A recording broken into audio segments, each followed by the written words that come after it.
Shalom,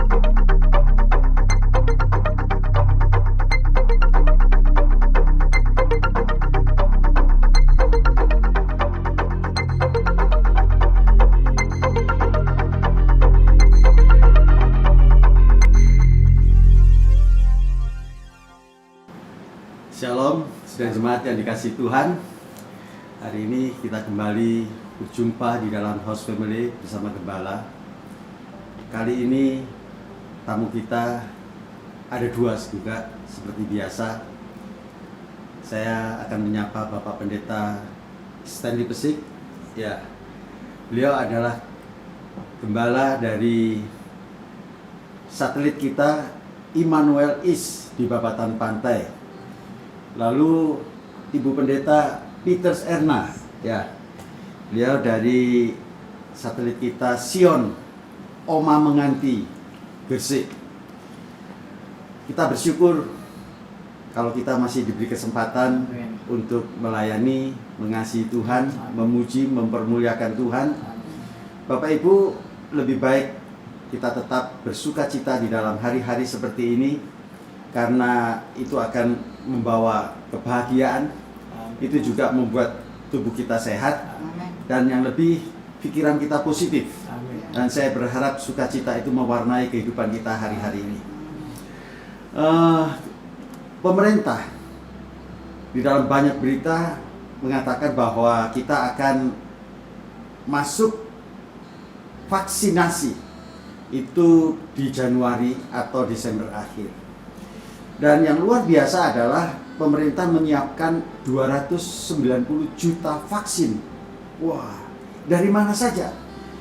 Yang pertama, made in Indonesia sendiri, vaksin merah putih. Yang kedua, Sinovac dari China. Dan yang ketiga, dari Uni Emirat Arab. Nah, dari tiga tempat inilah diharapkan 290 juta vaksin akan tersedia di tahun depan. Ini artinya bahwa jaminan seluruh rakyat Indonesia akan mendapatkan vaksin. Hari ini posisi jumlah penduduk kita kurang lebih 270. Nah, waktu ini disampaikan, maka Pak Jokowi katakan, kalau tahun lebih kita bisa jual ke negara yang lain. Luar biasa, Bapak Ibu. Persediaan cukup, bahkan berlebih. Dan itu berarti bahwa apa yang kita harapkan bahwa rakyat akan menjadi sehat tahun depan terpenuhi. Dan yang pasti, tidak ada seorang pun yang akan terlewati di masa pandemi ini untuk mendapatkan vaksin sehingga mereka boleh sehat kembali. Bapak Ibu, memang untuk mendapatkan ini, ya, pemerintah memberi 3 kriteria. Ada yang gratis, ada yang subsidi, dan ada yang membayar penuh bagi mereka-mereka yang sanggup membayarnya. Nah, yang luar biasa Bapak Ibu, kalau di Indonesia ini orang biasa mau cari obat atau ambil resep, beli resep di apotek itu menyebutnya menebus obat. Nah, kali ini kita sedang masuk di dalam tema WPDA kita bahwa Yesus adalah penebus kita.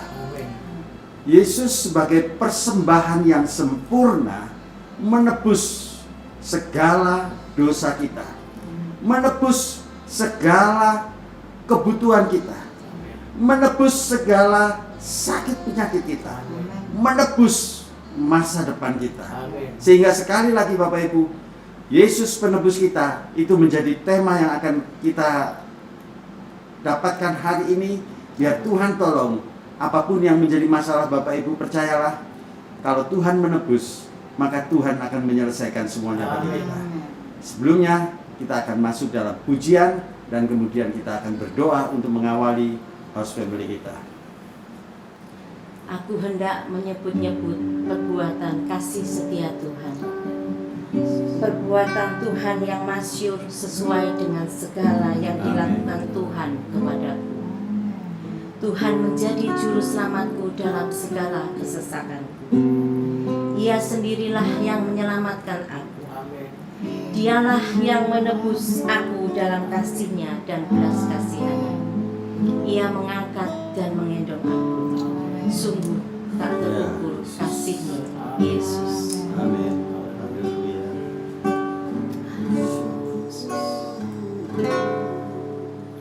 Tak terukur kasih-Mu, Yesus. Kau telah mati gantikan diriku. Kau curahkan darah-Mu untuk tebus dosaku. Tak terukur kasih-Mu, Yesus. Haleluya.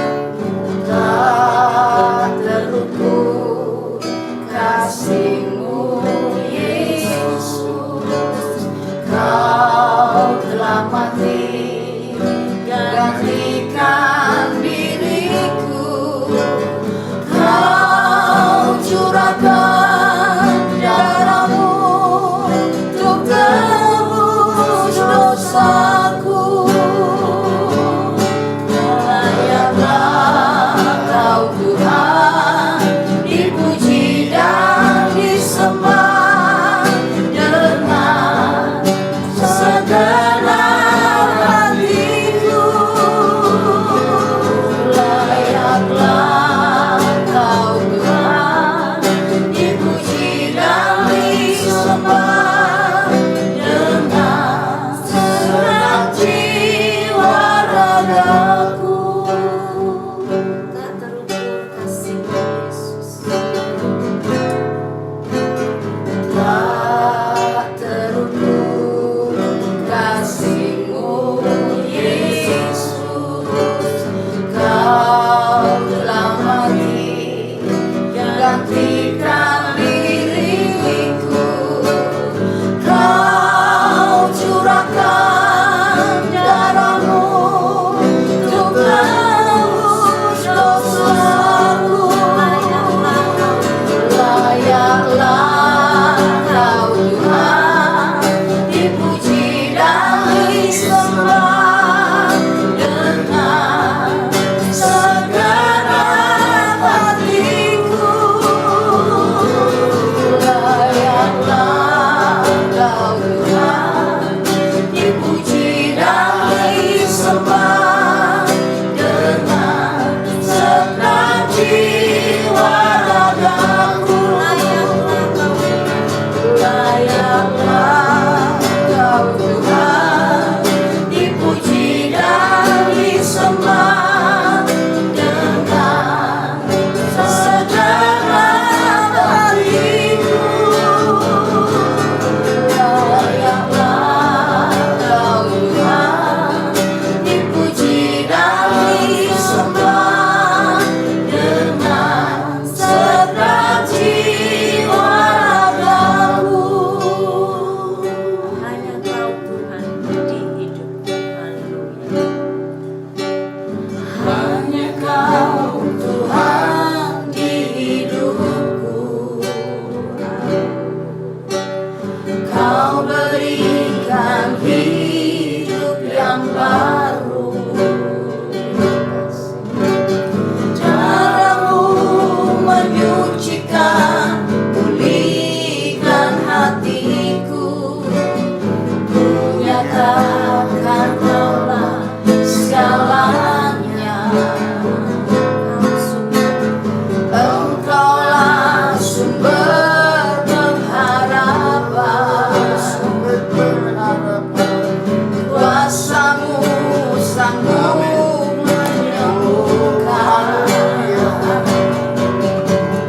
Jiwaku pun berserah hanya kepadamu.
Bapa di surga, Syukur Tuhan. Terima kasih ya. kami sangat mengucap syukur kepada Bapa Tuhan.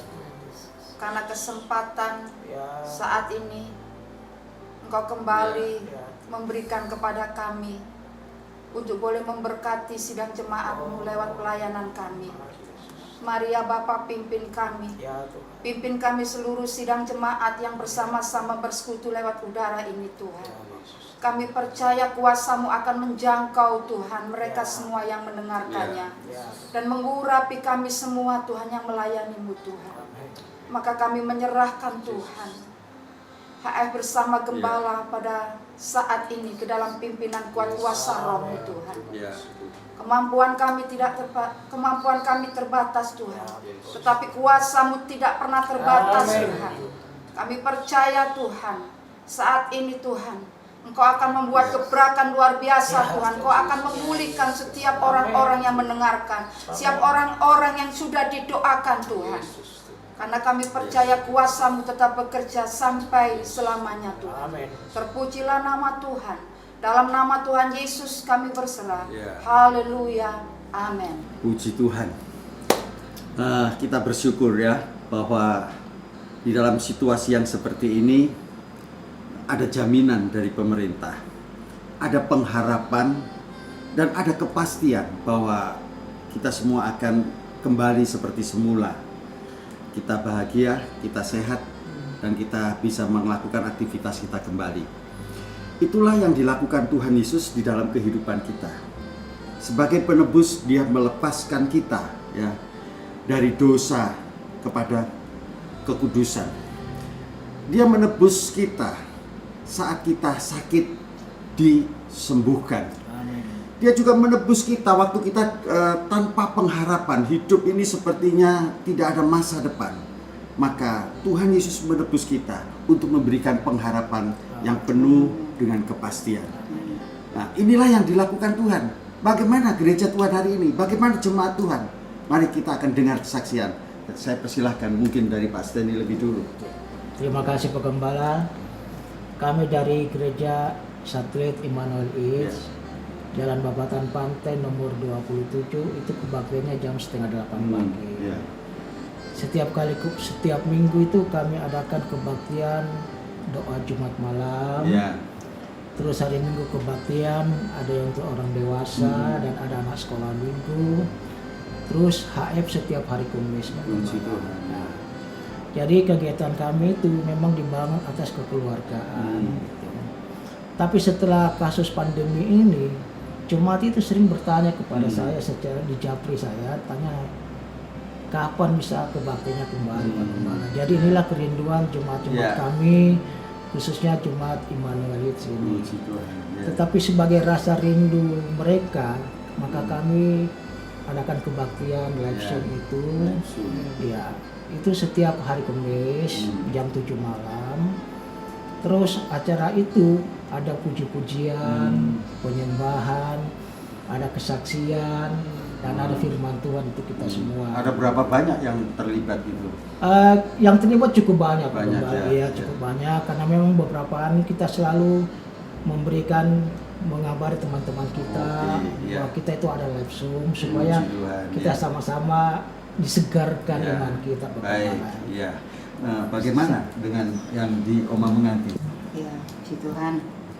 Terima kasih. Memang gereja kami ini gereja tergolong satelit paling jauh, ya. Satelit Sion ada di tengah-tengah pemukiman penduduk, tapi puji Tuhan gereja kami bisa diterima oleh masyarakat, ya. Satelit Sion ada di perumahan Oma Indah Menganti H8 nomor 2. Sebelum pandemi memang jemaat di Sion itu mempunyai latar belakang bukan Pentakosta. Jadi pada waktu gebrakan mereka rodok kaget karena kegiatan kami full. Kalau Senin ada AJBF, semuanya senang berangkat ke sana. Kadang ibadah komunitas guru sekolah minggu. Kalau Selasa mengikuti SOM. Rabu Kamis kami ada HF, begitu. 3 kelompok ada di perumahan, 2 kelompok ada di luar perumahan. Dan Jumat ada doa malam. Sabtu kami ada sekolah minggu. Kenapa kami taruh hari Sabtu? Karena kami ada doa pagi itu Selasa sampai Minggu. Minggunya itu diminta anak-anak kaum muda karena mereka rindu nggak pernah ikut doa pagi. Jadi Minggu pagi itu diambil. Dan ibadah UTCC setelah sekolah Minggu selesai jam 7 dilanjut UTCC itu. Dan ibadah raya kami adakan jam 5 sore. Tetapi setelah omong-omong dengan para BPH dan semua jemaat menginginkannya, kami hendak mengadakan perubahan dan kami sudah memberitahukan kepada gereja pembina kami di pusat bahwa kami hendak pindah ke ibadah pagi. Tapi setelah direncanakan kehendak Tuhan, memang kami harus dijumpai Tuhan di rumah kami masing-masing. Jadi selama pandemi kami tetap menekankan jemaat, memang itu berawal dari pemimpin dulu. Ya, kalau pemimpin bergerak, saya yakin yang di bawah melok bergerak gitu. Dan kami memberi contoh kalau ibadah streaming minggu, kenapa kami posting, kami sekeluarga dan diikuti seluruh jemaat. Kami hendak memantau sampai di mana jemaat-jemaat beribadah. Kalau mereka tidak ada dalam laporan, kami segera menengok mereka ada apa, mereka kok nggak bisa beribadah begitu. Dan ibadah Zoom seperti satelit-satelit lain memang di tempat kami belum adakan Pak, terus terang, tapi kami mengadakan podcast karena kami berpikir kotanya lebih sedikit begitu. Dan kami mendorong dan saya menekankan kepada ketua-ketua kelompok karena HF belum berjalan hanya secara podcast, maka ketua-ketua kelompok untuk memberi contoh atau memberi pengumuman di grup masing-masing kelompok mereka untuk setiap Sabtu mengikuti HF bersama gembala supaya kerinduan mereka, semangat mereka tetap dibakar dengan mereka melihat tayangan ini. Ya, puji Tuhan ya, jadi aktif sekali ya jemaat ya. Iya Pak, harus nanti puji Tuhan. Iya, luar biasa. Nah, lalu bagaimana? Apa ada kesaksian dari jemaat? Bagaimana kehidupan mereka selama pandemi ini? Mungkin Pak Steny bisa sampaikan. Saya punya kesaksian, ada jemaat kami namanya Bapak Wibisono. Bapak Wibisono ini gula darahnya begitu tinggi Pak. Ya. Terus kolesterol, lalu diabetesnya positif. Ya. Jadi kadang itu dia semaput, kadang itu nggak sadarkan diri. Nah, satu kali waktu dia tidak sadarkan diri itu, keluarga sudah pada bingung. Pada bingung kenapa ini gitu Pak ya. Akhirnya melalui keluarga ini mereka bersekutu Pak. Jadi keluarga mereka berdoa bersama, meminta agar Tuhan menjamah Pak Wibisono. Ya, amin. Tapi pada waktu dia kadang sadar tidak sadar itu kadang dia begini Pak, dia melihat kakinya ini sepertinya digigit dengan kepiting. Dia selalu mengatakan ambil gunting, ambil pisau, saya mau gunting kaki saya karena di kaki saya ada banyak kepiting. Nah gitu loh Pak Gembala. Akhirnya keluarga ini menganggap wah ini perbuatan iblis ini. Nah, akhirnya mereka doa bersama. Setelah doa bersama itu berangsur-angsur Pak Wibisono itu mengalami pemulihan dan kesembuhan. Yang menariknya sini Pak Gembala, waktu Pak Wibisono itu sakit begini, keluarga ini bisa membangun keluarga, mesbah keluarga gitu. Mereka bisa membangun mesbah keluarga sehingga anak dan cucu mereka bisa bersama-sama beribadah kepada Tuhan sampai saat ini. Luar biasa. Ada kesaksian yang lain juga dari Oma Penganti. Ya, puji Tuhan. Sebagai gembala, hal yang paling indah saat-saat ini mendengarkan kalau jemaatnya sehat semua. Kalau kita dengar sakit sedikit, pikiran kita selalu parno menuju ke corona. Kemarin saya dengar ini sakit, kita doa-doa ujung-ujungnya hamil, jadi nggak sakit gitu. Tapi ini ada kesaksian yang luar biasa bagaimana Tuhan memberikan perbedaan bagi anak-anaknya yang beribadah dengan sungguh-sungguh. Ada satu keluarga di mana keluarga ini kami temukan ya, ketika anaknya ikut kaum muda di tempat kami, Bapak. namanya keluarga Bapak Kristopol. Pada waktu anaknya kami tanya, Bapak kamu sama ibu ibadah di mana? Dia diam. Kalau diam saya cuma berpikir pasti ini tidak beribadah atau ibadahnya angin-anginan. Akhirnya kami datangi beberapa kali dan memang orang yang terpenjara itu kan wajahnya nggak ada sukacita, Pak. Entah karena ekonomi atau apa, ternyata memang bapak ini tidak bekerja, ibu juga seperti itu sehingga menghantam ekonomi keluarga ini. Tapi puji Tuhan, setelah beberapa kunjungan kami di keluarga mereka mengambil keputusan untuk beribadah bersama-sama kami dan setia kepada Tuhan. Dan Tuhan menunjukkan bahwa orang-orang yang beribadah kepadanya dibuat perbedaan. Amen. Walaupun usia mereka ini terbilang kalau cari kerjaan sulit, ya kan, apalagi di zaman seperti ini. Tetapi sekarang beliau ini menjadi orang kepercayaan. Suami istri bekerja, padahal sudah usia gitu ya. Tapi mereka tunjukkan bahwa ketika mereka sungguh-sungguh beribadah, bapak ini kalau ditugaskan di luar kota bagaimanapun dia mesti ngejar untuk tetap ibadah. Dan pemeliharaan Tuhan itu dibuktikan sehingga keluarga ini menjadi keluarga yang diberkati dan sekarang boleh melayani tempat kami, menjadi ketua komisi Kombria dan istrinya menjadi PPH di tempat kami. Gitu. Banyak kesaksiannya. Mungkin ada yang tambahkan lagi, Pak? Oh iya, satu lagi Pak Gembala, ini mengenai Ibu Sumiati. Ya. Waktu dia rencanakan mau ke Jakarta, udah beli tiket, lalu dia itu rapid test. Biasanya kalau orang mau ke Jakarta, khususnya seperti saat sekarang ini kan harus rapid test. Ternyata waktu rapid test itu dia itu reaktif, Akhirnya waktu reaktif itu, tapi dia itu OTG tanpa gejala, nggak maksud saya itu dia nggak ngerti apa-apa, nggak terjadi apa-apa gitu. Nah, waktu dia di rapid test dia reaktif, setelah itu diberi kesempatan untuk di swab lagi. Nah, ternyata hasil swab ini memang dia positif. Nah, waktu positif ini otomatis dia itu harus karantina di rumah sendiri. Sedangkan di rumahnya ini Pak Gembala, dia itu adalah orang yang berkos. Jadi serba repot juga ya Bu ya gitu. Tapi puji Tuhan, setelah dia karantina 10 hari di rumah, tanggal 26 bulan 8 itu, lalu dipindahkan ke asrama haji tanggal 4 bulan 9 itu kemarin ini. Ternyata di rumah sakit haji itu cuma 5 hari toh, 4 atau 5 hari, tanggal 9 itu dia sudah bisa pulang. Setelah hasil tes swabnya itu ternyata negatif. Puji Tuhan. Jadi keluarga ini sangat bersyukur sekali Pak, sama seperti keluarga Pak Wibisono. Mereka itu berterima kasih kepada Tuhan karena Tuhan selalu menolong kehidupan mereka. Dan saat ini Pak Ivan dan anaknya Billy belum mendapatkan hasil dari swab itu karena mereka satu keluarga itu 3 orang. Jadi kita berdoa agar supaya hasil swabnya nantinya mereka terima itu semuanya dalam keadaan negatif. Saya rasa itu aja. Mungkin yang terakhir dari kita. Iya, ini baru saja terjadi di keluarga Bapak Supriyono, di mana keluarga ini selalu memberikan laporan ibadah mereka.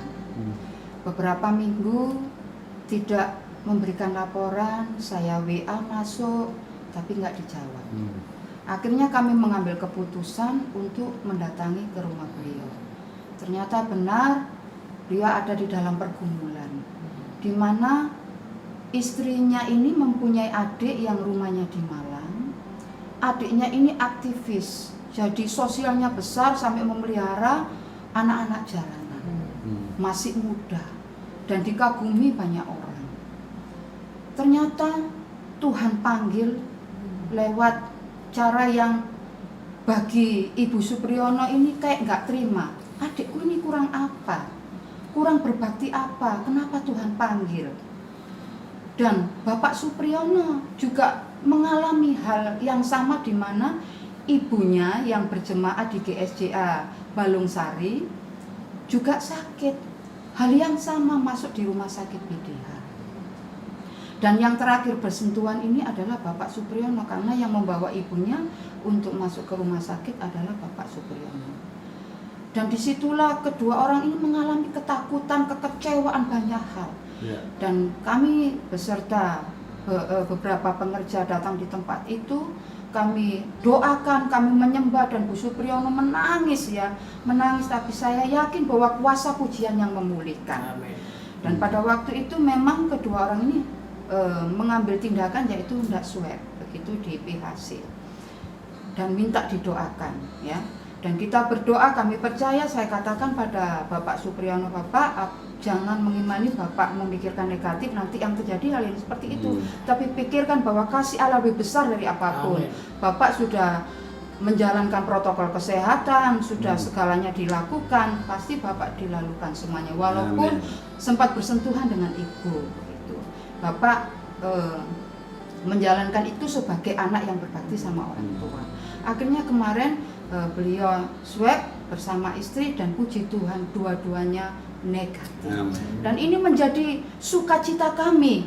Istrinya boleh beribadah lagi, dan kekecewaan katanya, Bu, sekarang saya sudah tidak merasakan kecewa lagi. Saya yakin ini doa kami bersama, karena tidak ada kekuatan kami untuk menghibur dia, walaupun kata-kata manis pun itu hanya sekejap. Kalau Roh Kudus yang nempel di hati mereka, saya yakin itu akan menghilangkan segala kedukaan dan menerima keputusan Tuhan bahwa yang terbaik pasti Tuhan berikan untuk keluarga yang baik. Ya, puji Tuhan, kita mendengar kesaksian-kesaksian luar biasa. Yang jelas apa yang firman Tuhan sampaikan kepada kita, bahwa Tuhan Yesus menebus kita dari segala permasalahan kehidupan kita, itu ya dan amin. Mari kita akan melihat firman Tuhan ya di dalam WPDA kita hari ini. Saya mau mendasarinya di kitab Ibrani lebih dulu ya.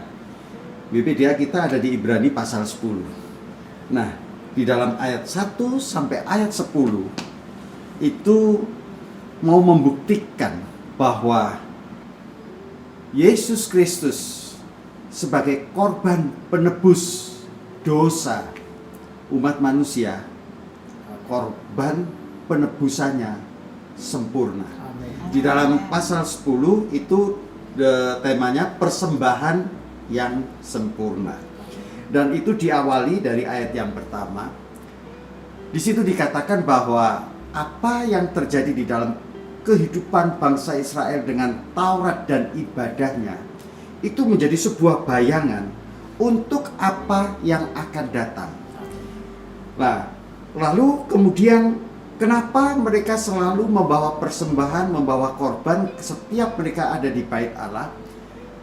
Itu menjadi sebuah peringatan bahwa kita masih akan terus bisa dan terus ada di dalam dosa, sehingga kita perlu ditebus, dibenarkan, disucikan dari segala dosa. Itu sebabnya itu menjadi berulang-ulang setiap hari, setiap peringatan di dalam kehidupan bangsa Israel. Karena di dalam ayat 4 dikatakan darah binatang tidak akan mampu menghapus dosa. Amin. Nah, di dalam ayat kelima dikatakan begini. Karena itu ketika ia masuk ke dunia, Yesus datang ke dunia ini, ia berkata, korban dan persembahan tidak engkau kehendaki, tetapi engkau telah menyediakan tubuh bagiku. Kepada korban bakaran dan korban penghapus dosa engkau tidak berkenan. Lalu aku berkata, sungguh aku datang dalam gulungan kitab ada tertulis tentang aku, untuk melakukan kehendak-Mu ya Allahku. Yesus datang, Yesus membawa kehidupannya, dan di situ disebut 3 kata, yaitu korban persembahan, korban bakaran, dan korban penghapus dosa. Bapak Ibu yang dikasihi Tuhan, Yesus melakukannya sesuai dengan kehendak Bapa di surga melalui dirinya, tubuhnya, hidupnya yang dipersembahkan kepada Tuhan. Itu sebabnya ayat 10 kita lihat, dan karena kehendaknya inilah kita telah dikuduskan satu kali untuk selama-lamanya oleh persembahan tubuh Yesus Kristus. Nah, sekarang apa yang terjadi akibat dari penebusan Tuhan Yesus di dalam kehidupan kita? Mazmur 107 ayat WPDA kita, di dalam ayat yang kedua dikatakan begini. Biarlah itu dikatakan orang-orang yang ditebus Tuhan, yang ditebusnya dari kuasa yang menyesatkan. Bapak Ibu, kita ditebus dari kesesakan, Amin. dosa, sakit penyakit, permasalahan hidup, masalah yang begitu banyak di dalam kehidupan kita, yang seringkali itu menyesatkan kita. Kita ditebus. Dan apa yang Tuhan lakukan, penebusan yang Tuhan lakukan di dalam hal ini, maka di dalam Mazmur 107 dibagi di dalam 4 bagian. Mari kita akan melihat yang pertama, ayat 4. Ada orang yang bergembira di padang mengembara di padang belantara, jalan ke kota tempat kediaman orang tidak mereka temukan. Mereka lapar dan haus, jiwa mereka lemah lesu di dalam diri mereka. Ini yang pertama yang Tuhan lakukan di dalam kehidupan kita. Dia menebus segala kesulitan kita yang berhubungan dengan kehidupan. Apa yang kita makan, apa yang kita minum, apa yang kita pakai. Ini pergumulan sehari-hari di dalam kehidupan kita. Ini menjadi kecemasan, ini menjadi kesesakan hari-hari ini. Tapi Bapak Ibu lihat, bangsa Israel pernah mengalami 40 tahun dia ada di padang belantara. Lalu mereka tidak menabur, tetapi mereka makan. Dari mana mereka makan? Roti dari surga. Mana surgawi diberikan. Tuhan katakan, kalau burung di udara tidak menabur, tapi mereka dipelihara Tuhan, apalagi kita. Yesus menebus kita, termasuk di dalamnya segala yang kita butuhkan hari-hari ini. Yang kedua, di dalam ayat yang 10, ada orang-orang yang duduk di dalam gelap dan kelam, terkurung dalam sengsara dan besi, karena mereka memberontak terhadap perintah-perintah Allah dan menista nasihat yang maha tinggi. Maka ditundukkannya hati mereka ke dalam kesusahan. Mereka tergelincir dan tidak ada yang menolong. Yang kedua, Yesus menebus kita dari dosa, pemberontakan kepada Allah. Karena pemberontakan, ketidaktaatan kepada Allah, mereka tertekan, mereka menderita, ya. Mereka mengalami kesusahan. Dan Yesus datang untuk menebus kita, ya. Tebus yang dilakukan oleh Tuhan adalah melalui darah Yesus anaknya, menyucikan dari segala dosa, satu kali untuk selamanya. Kalau Adam pertama jatuh dalam dosa, semua orang berdosa, maka Adam yang kedua, Tuhan Yesus datang untuk menyucikan kita, untuk menebus kita, untuk menyelamatkan kita dari segala dosa. Yang ketiga, ayat 17. Ada orang-orang menjadi sakit oleh sebab kelakuan mereka yang berdosa, disiksa oleh sebab kesalahan-kesalahan mereka. Mereka muak terhadap segala makanan. Mereka sudah sampai kepada pintu gerbang maut. Yang ketiga adalah sakit penyakit. Hari-hari ini begitu banyak orang frustrasi menghadapi sakit penyakit yang sedemikian. Mereka mau mati saja. Sudah lebih baik saya mati saja daripada saya harus menghadapi semuanya ini.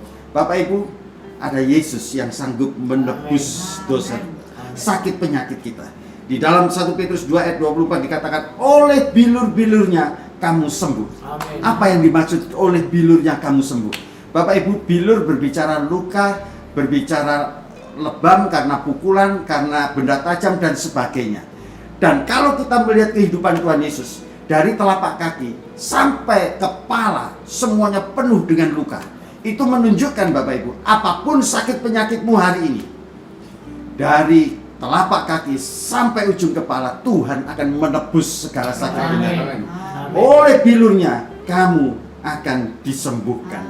Yang terakhir di dalam ayat 23, ada orang-orang mengarungi laut dengan kapal-kapal yang melakukan perdagangan di lautan luas. Mereka melihat pekerjaan-pekerjaan Tuhan, perbuatan-perbuatannya yang ajaib di tempat yang dalam. Ia berfirman, maka dibangkitkannya angin badai, meninggikan gelombang-gelombangnya. Mereka naik sampai ke langit dan turun ke samudra raya. Jiwa mereka hancur karena celaka. Mereka pusing, terhuyung-huyung seperti orang mabuk dan kehilangan akal. Bapak Ibu, ini gambaran kita hari-hari ini. Perdagangan, bisnis, itu seperti mengarungi laut. Dan hari ini gelombang begitu luar biasa, sehingga membuat kita mual, ya, terhuyung-huyung, kita bingung, kita tidak tahu bagaimana kita mengatasi semuanya ini. Gambaran yang luar biasa tepat seperti yang kita hadapi hari ini. Tetapi di dalam hal ini pun Tuhan katakan, jikalau engkau makan dagingku, minum darahku, engkau akan mempunyai hidup kekal. Amin. Di dalam situasi yang kalut seperti itu, yang tidak menentu seperti itu, yang diperhadapkan antara hidup dan mati, pekerjaan kita, Bapak Ibu, Tuhan menjamin kepada kita bahwa kita akan mendapatkannya. Karena waktu kita bersekutu dengan tubuh dan darah Kristus, kita akan terpelihara sampai kepada kehidupan kekal. Amin. Bapak Ibu yang dikasihi Tuhan, di padang gurun, bangsa Israel tidak bekerja, tetapi mereka diberi makan sampai masuk tanah perjanjian. Luar biasa, pemeliharaan Tuhan tidak tergantung kepada situasi kondisi. Sekalipun hari-hari ini kita dihadapkan dengan pandemi, pemeliharaan Tuhan tetap ada di dalam kehidupan kita. Itu sebabnya mari, sekali lagi, jangan putus asa. Kita masih punya jaminan tebusan yang dilakukan oleh Tuhan Yesus. Kita masih punya pengharapan akan masa depan. Dan sekali lagi, jaminan dan pengharapan kita itu pasti. Sebab Yesus Kristus yang mempersembahkan hidupnya, dia mati di atas kayu salib, tapi kemudian dia bangkit dari kuburnya, dan dia naik ke surga menjadi juru syafaat kita hari ini. Hari ini dia ada di sebelah kanan Allah Bapa untuk berdoa bagi kita. Apapun yang menjadi masalah kita, percayalah Bapak Ibu bahwa semuanya dapat diatasi. Sakit penyakit, dosa, pekerjaan, apa yang kita makan, kita minum, semuanya disediakan Tuhan. Amin. Dan bagi mereka yang sungguh-sungguh mencari Dia, mereka akan mendapatkannya. Amin. Sebuah jaminan, sebuah pengharapan, dan sebuah kepastian. Amin. Bagi mereka yang berseru kepadanya, tidak akan pernah ditolak. Amin. Tuhan Yesus memberkati. Di saat aku tak berdaya, terhimpit oleh kesesakanku, Tuhan menopang dan menguatkan aku. Dia angkatku Amin. di atas gunung batu. Amin. Dia angkatku melewati badai. Ya Yesus, Dia angkatku. Oh, syukur.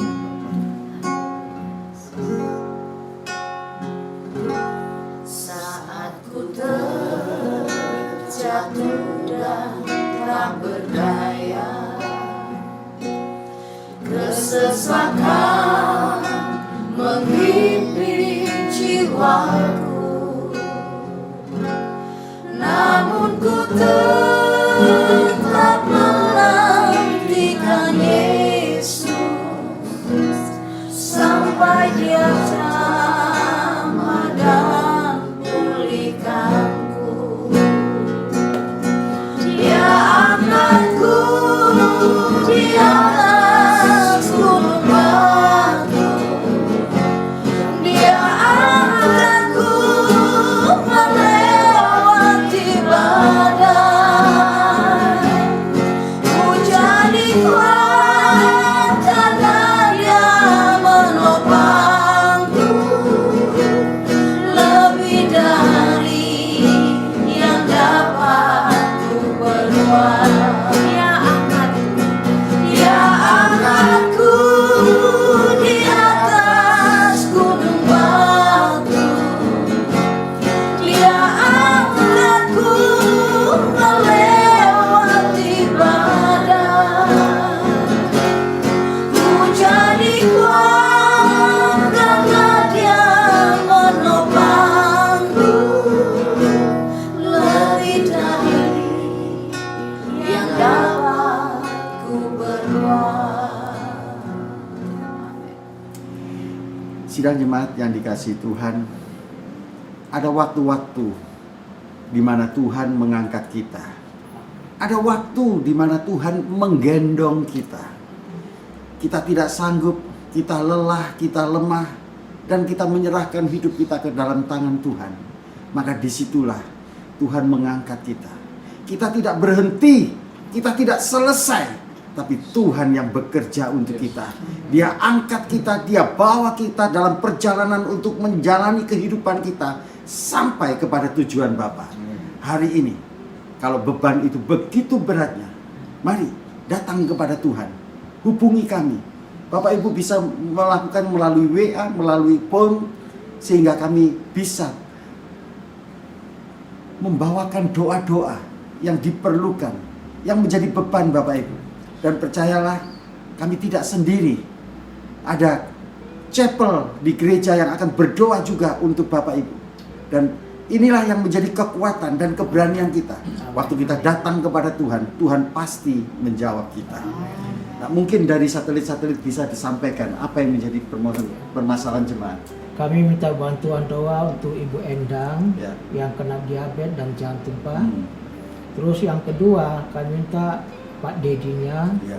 itu kakinya sering luka, Pak. Ya. Lalu yang ketiga, Pak David yang membutuhkan pekerjaan. Lalu yang keempat, Pak Gatot, itu badannya terasa lemas, sepertinya nggak ada semangat gitu, Pak. Jadi kami mohon bantuan doa Bapak Ya. Gembala. Baik. Mungkin dari si Oma mengantin. Minta bantu doa untuk keluarga Bu Yuni, pemulihan keluarga dan ekonomi, dan untuk keluarga Bapak Sijabat, di mana Bapak Sijabat ini ada teman sekantornya yang kena COVID dan beberapa tertular. Beliaunya jadi ketakutan sendiri, Pak, dan tidak mau bekerja karena ketakutannya, dan istrinya minta bantu doa supaya Bapak Sijabat dapat menghilangkan ketakutannya dan pekerjaannya dipulihkan. Amin. Dan Bapak Denny juga minta bantu doa tentang pemulihan pekerjaannya. Dan terakhir untuk anak saya, Pak, tanggal 21 besok Senin menghadapi sidang skripsinya supaya Tuhan memperlancar semuanya. Ya. Baik, sekali lagi Bapak Ibu bisa menghubungi kami. Memang kita jauh ya Bapak Ibu, tapi percayalah waktu kita berdoa, Rasul Paulus katakan jauh dari mata, tetapi sebenarnya dekat di dalam hati kami. Kami akan terus berdoa bagi Bapak Ibu dan lihat pekerjaan Tuhan akan terjadi di antara kita. Sebelum kita naikkan doa-doa kita, kembali kita akan menaikkan pujian kita. Kiranya ini menjadi doa kita. Dia angkatku di atas gunung batu. Haleluya. Saat ku terjatuh dan tak berdaya, kesesakan menghimpit jiwaku, namun ku tetap menantikan Yesus sampai Dia jamah dan pulihkanku. Dia angkatku di atas gunung batu. Dia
Haleluya. Kami datang kepada gunung batu, kami datang kepada kota benteng kami, kami datang kepada menara perlindungan kami. Bapa, Engkau Tuhan, Engkau Allah semesta alam, langit dan bumi penuh dengan kemuliaan-Mu. Segala kuasa ada di tangan-Mu, baik di bumi dan di surga. Kami datang kepada Imam besar kami, Tuhan Yesus Kristus, yang hari ini berdiri di sebelah kanan Allah Bapa untuk mendengar, untuk menolong anak-anaknya. Bapa, kami percaya penebusan Tuhan sempurna. Itu sebabnya apapun yang menjadi masalah kehidupan kami, tidak ada satupun yang tidak akan pernah dapat tidak diselesaikan. Semuanya dapat terselesaikan karena penebusan Tuhan sempurna. Dan Allah Bapa di surga mendengar doa-doa Tuhan Yesus bagi kami. Dan hari ini Tuhan kami datang kepadamu. Dalam beban-beban sidang jemaatmu kami datang. Tuhan, kami berdoa untuk Ibu Endang dengan diabetes dan jantungnya. Tuhan, tidak ada yang mustahil bagi Tuhan. Tuhan bisa melakukan segala sesuatu dan menyelesaikannya bagi Ibu Endang.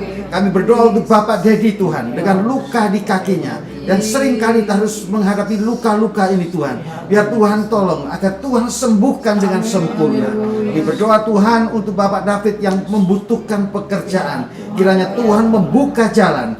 Kalau hari ini belum terbuka jalan, kami percaya ada banyak jalan yang akan Tuhan buka bagi dia. Kami berdoa Tuhan untuk Bapak Gatot yang seringkali lemas, patah semangat, tidak ada gairah. Tuhan, inilah hari-hari ini begitu kuatnya menekan, dan sehingga kami merasa seperti kami tidak tahu harus berbuat apa-apa. Tapi kami percaya ada Tuhan yang selalu beserta. Ada Tuhan yang ada di dalam kehidupan kami, yang akan menolong kami di dalam nama Tuhan Yesus. Tuhan, beri kekuatan kepada Bapak Gatot. Kami datang Tuhan untuk keluarga Ibu Yuni. Tuhan, pulihkan keluarga Tuhan. Tuhan, pulihkan pekerjaannya. Segala yang dia butuhkan semuanya terpenuhi. Walaupun situasi-situasi sulit semacam apapun, kami percaya tubuh dan darah Kristus cukup untuk memelihara melewati masa-masa pandemi ini. Kami berdoa Tuhan untuk keluarga Bapak Denny. Tuhan juga pulihkan pekerjaannya. Tuhan, tidak ada yang mustahil bagi Tuhan. Tuhan akan menambah-nambahkan. Dari yang sedikit menjadi semakin banyak, dan dari kecil semakin besar. Terima kasih Tuhan. Kami berdoa untuk keluarga Bapak Sijabat, supaya tidak hidup dalam ketakutan, dan pekerjaan-pekerjaan yang selama ini sudah mulai lepas dari kehidupannya. Tuhan, kembalikan sehingga ada kepercayaan diri, ada semangat yang baru. Mereka boleh bekerja dengan sungguh-sungguh dan diberkati oleh Tuhan. Kami berdoa Tuhan untuk si Vera yang akan menghadapi sidang skripsi. Tuhan, anak-anak Tuhan dipenuhi dengan hikmat yang daripada Tuhan. Ada pikiran Kristus di dalam mereka, dan semuanya pasti dapat terselesaikan. Terima kasih Bapa. Kami bersyukur sidang jemaat. Kami berdoa untuk sidang jemaat hari ini. Apa yang menjadi masalahmu, percayalah tidak ada yang sulit bagi Tuhan. Kalau tubuhnya dia berikan, kalau hidupnya diberikan, apalagi yang lain, apalagi yang menjadi kebutuhanmu, Tuhan pasti akan sediakan. Segala kuasa diberikan kepada Tuhan, baik di bumi dan surga. Dan kuasa yang sama diberikan kepada kita hari ini, untuk kita lepas dari segala masalah kehidupan kita. Kalau engkau sakit hari ini, Tuhan akan sembuhkan. Kalau engkau di dalam kesulitan pekerjaanmu, Tuhan akan sediakan lebih lagi berlimpah. Dan kalau tidak ada kebahagiaan lagi di dalam rumah tanggamu, percayalah anggur yang baru akan dicurahkan bagi keluargamu. Terima kasih Bapa. Sidang jemaat yang dikasih Tuhan, angkat tanganmu di hadapan Tuhan. Percayalah dia ada di antara kita hari ini, dan dia melihat, dan dia mau peduli, dan dia akan menjawab. Tuhan memberkati sidang jemaat. Tuhan melindungi sidang jemaat. Dengan wajahnya dia menyinari kita dan memberikan kasih karunia. Dan dengan wajahnya dia menghadapkan kepada kita damai sejahtera hari ini sampai Tuhan Yesus datang kembali. Yang diberkati Tuhan, mari sama-sama katakan amin. Puji Tuhan, banyak kesaksian yang sudah kita dengar, yang sudah kita terima dari jemaat, bagaimana mereka keluar dari masa-masa krisis, baik itu sakit penyakit, baik itu masalah rumah tangga, baik itu masalah pekerjaan. Dan sekali lagi datang kepada Tuhan, bawa itu di dalam persekutuan dengan HF Gembala. Dan sekali lagi kita akan berdoa terus dan sampai semuanya dijawab. Tuhan Yesus memberkati. Sebelum kita berpisah sekali lagi, kami di tempat ini terima kasih untuk Bapak Ibu sudah bergabung. Tentunya ini bukan yang terakhir. Kita akan bergabung lagi untuk HF Gembala yang berikutnya. Tuhan Yesus berkati. Shalom. Shalom.